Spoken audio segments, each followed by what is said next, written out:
Well, would like to thank you all for joining us for this week's episode of Governing Georgia. It's a WTOC Plus show where each week we're breaking down the major bills moving through the Georgia Capitol and explaining what they mean for you, your family, and your community. We start with education news where new proposed legislation could change how your kids learn.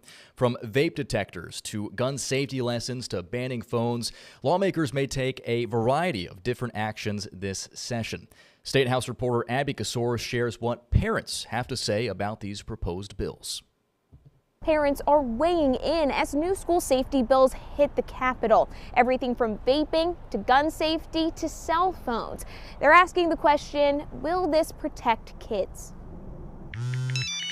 For Carmen Beltran, the debate over cell phones isn't theoretical. It's happening in her ninth grader's classroom, and even he admits phones can get in the way of learning. If you want to pay attention in class, yeah, you shouldn't have your phone. After banning phones for younger students, State Representative Scott Hilton now wants to expand that policy into Georgia's high schools. We're hearing it's just a distraction to learning, which is why we send our kids to school. Not only learning, though, it's mental health, it's public safety. Samantha Halliburton's daughter, Omni, is years away from high school, but one proposal already has her attention. A bill that would require firearm safety education in Georgia classrooms starting in kindergarten, teaching children what to do if they encounter a gun. Halliburton says she wants to be a part of that conversation. Overall, yes, if parents could opt out for it, that would be amazing. According to the Center for Disease Control, firearms are the leading cause of death for children and teens ages 1 to 17 in Georgia. The bill's sponsor, State Senator Rick Williams, has worked in the funeral home business for 53 years. He says one of the hardest parts is meeting families who've lost a child in an accidental shooting. As you see a gun, you do not touch it. You go get an adult. Another bill parents are watching would require vape detectors in Georgia high schools. A University of Georgia survey found 1 in 5 high school students has used a vaping product. The kids are vaping in school. They're going to the bathrooms. It's becoming an epidemic. The detector sends aerosol particles tied to nicotine or THC and alerts staff in real time. Funding could come from grants or the state's budget. I think the detectors are a great idea. Parents say they'll be watching closely. They want safer schools, but also want a say in how that happens. There'll be chances for people to weigh in when those bills are read before a committee. At the state capitol, I'm Abby Kasoris. And staying in education news, Governor Brian Kemp announced a new way for families to pay for private schools here in the state of Georgia. Parents can use this for all sorts of different education expenses, tuition, school supplies, transportation, as well as homeschooling costs. The way it works is people can make donations up to $1,700, and the IRS will reimburse them at tax time. The scholarships will be available for people making 300% below their area's median income level. A Georgia Scholarship Board that already exists will be in charge of distributing those to applicants. The governor this week said this is a simple, inexpensive way to give parents more options for their kids' schooling. But opponents say, why not put more effort into funding public schools instead of giving students options to leave them?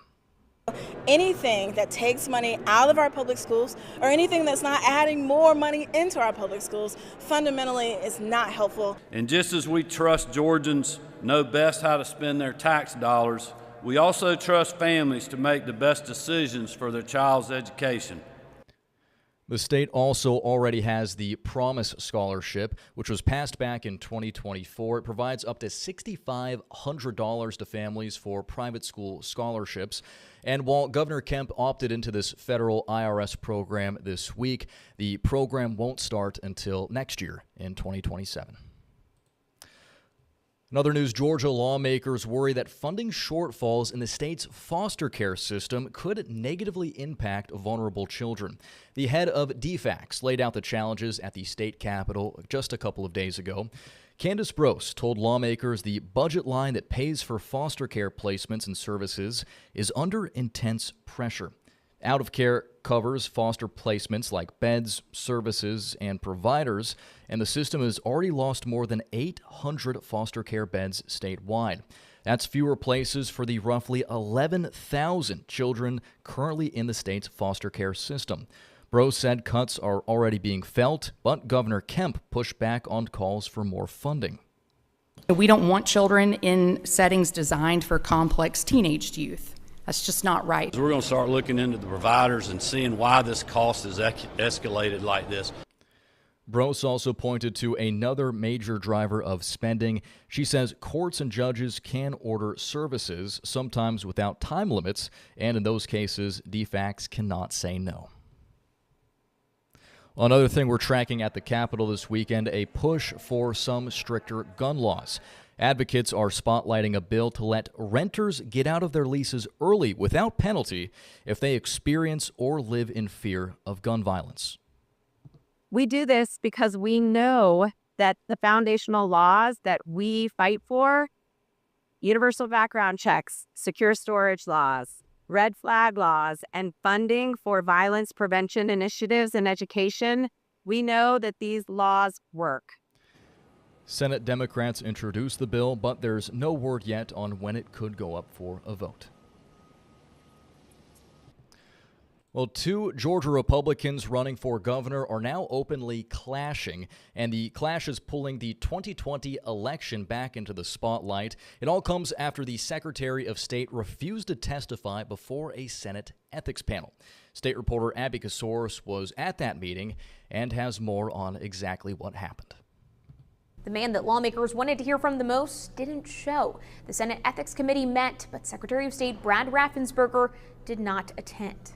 This fight is playing out inside the Republican Party as GOP leaders line up for the governor's race. Lieutenant Governor Burt Jones is accusing Secretary of State Brad Raffensperger of failures in election oversight. It centers on Fulton County's admission that hundreds of thousands of ballot tabulator tapes from 2020 were not properly signed, a violation of state rules. Jones says the election should have never been certified. At the same time, State Senator Randy Robertson is pushing a resolution calling on Raffensperger to turn over Georgia's full voter roll to the Justice Department.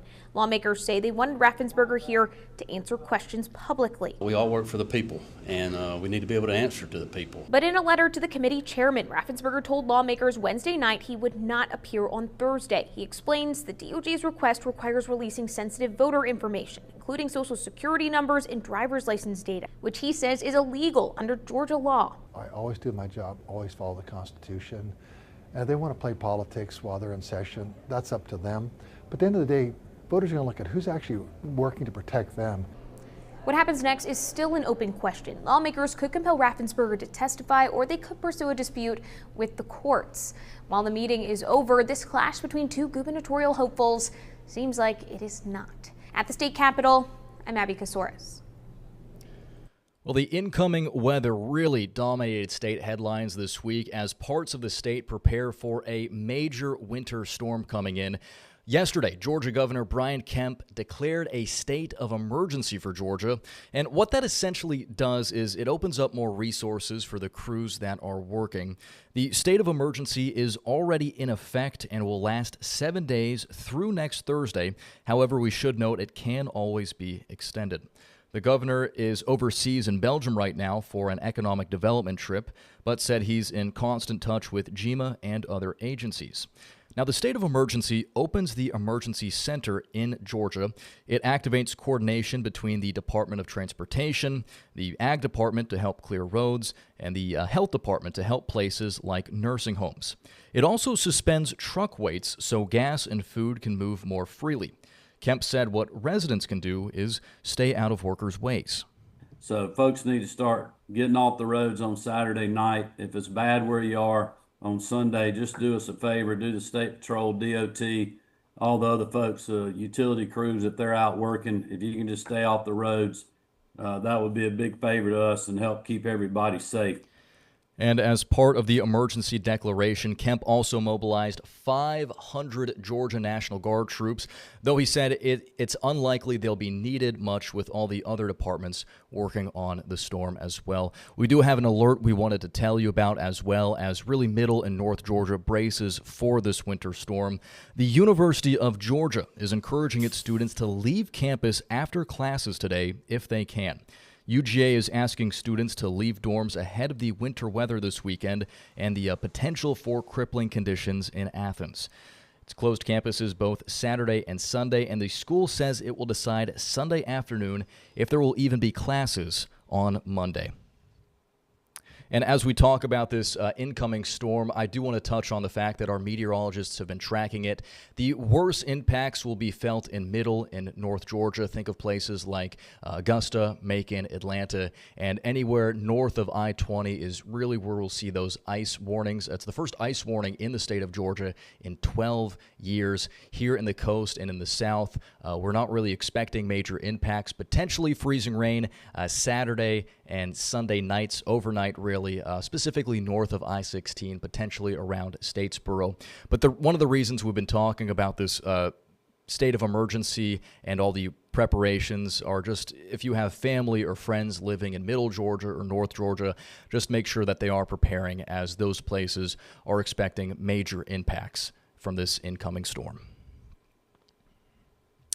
Turning back to state news, while state lawmakers are tackling issues like budgeting, tax cuts, and school safety, they're also finding time to ponder some more intriguing issues, I think is what we should say. We wanted to take a look at some of the more bizarre bills that have been introduced recently. Here's one. A bipartisan bill would make lemon pepper Georgia's official chicken wing flavor. State Representative Eric Bell said it's a lighthearted bill that carries meaning, saying it would recognize the cultural, culinary, and community significance of lemon pepper wings across the state, saying they have been a staple of Southern cuisine across Georgia. It is a bipartisan bill. It has several Democratic and GOP co-sponsors. Here's another one. Feral hogs in Georgia cause an estimated $150 million in agricultural damage each year. That's according to the U.S. Department of Agriculture. House Bill 946 would allow trapping and killing the animals under some circumstances. One of the bill's provisions would allow anyone without a hunting or fishing license to trap feral hogs, provided the hogs would be killed upon capture, according to the bill's language. The bill would also allow drones to find the animals. Right now, Georgia's minimum speed limit on state highways is 40 miles per hour, but State Representative John Carson wants to bump that up to 50. That's through House Bill 809 moving through the Capitol right now. And finally, Senate Bill 315 would prohibit the sale of any lab-grown meat for human consumption. The bill defines lab-grown meat as, quote, any food product that is produced wholly or in part by artificial growing the cell cultures of animal muscle or organ tissues. And I did want to give a special thanks to Tim Darnell with our sister station in Atlanta for compiling a list of some of the more interesting proposals coming out of Atlanta this session. Some of those also from last session, since Georgia does work in 2-year pairs, but all things that could potentially come up. Of course, we are tracking much more major issues like we talked about off of education, and that's something we will continue to keep you updated about every Friday at 2:30 right here on WTOC Plus and the WTOC Facebook page. Again, this is a new series we started just last week when the legislature commenced the 40-day Georgia legislature. This is something that we want to do to really keep tabs on the major bills that will impact you, especially the ones with more local impacts here. Again, the major headlines out of the State House this week are really around the education bills and the major winter weather, with Kemp declaring a state of emergency yesterday.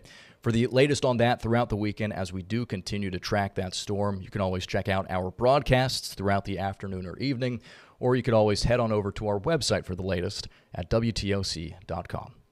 That's going to conclude things here for Governing Georgia. Thanks for watching.